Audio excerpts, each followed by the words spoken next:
actually am not seen through my blackness. I am seen through my proximity to whiteness. And that is What do you mean by that? that's informed by the way in which I communicate, or the way in which I might dress up, or the way in which I might, I don't know, take an action or not take an action. And it's just like, oh, if I take this action, I'm going to be praised because it's closer to whiteness. But if I take this very black action, I'm going to be criticized, or someone's going to have, a negative comment to make because they do not value the way in which I could culturally show up and do culturally show up. And honestly, and like, this is reminding me, I'm smiling because it's reminding me of the conversation that we were having last night around the critique that we were talking white, because I think about, because I just think about how like there is like black, the color black is like the absence of color, right? Yes. Or something like that. Yes. Like it's not a actual color. It's like a hue or something. I don't know. Don't quote me on this. Yeah. But the thing I'm thinking about is like we often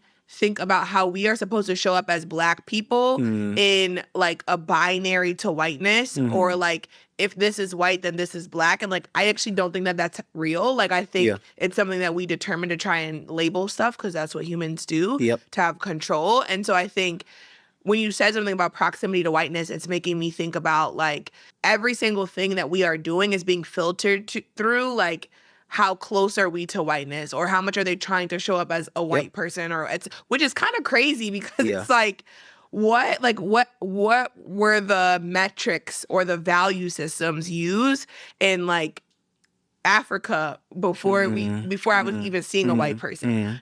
How do we determine who we are in identity, and why is the definition of ourselves in proximity to what we are not, right? Like, and I think that that's a pretty interesting thing to be thinking about. Yeah.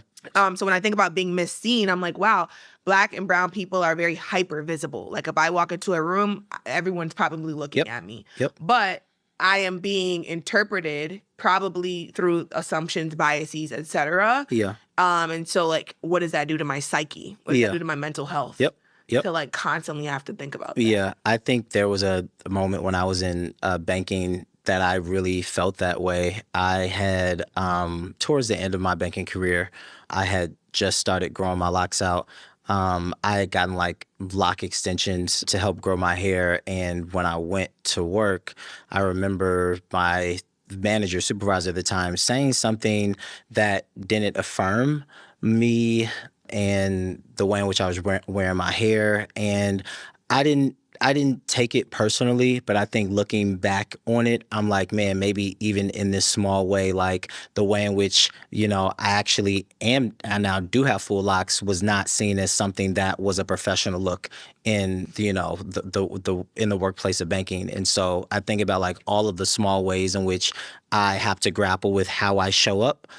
Because I don't want to be seen as something that I'm not. But then I'm also thinking about maybe it doesn't matter because I'm going to show up the way I'm going to show up. Period. And if you don't like it, that's okay. Period. And it's so crazy because you shared that example in a professional setting. And I had an experience in college with a friend who was a white woman. And I remember, kind of crazy.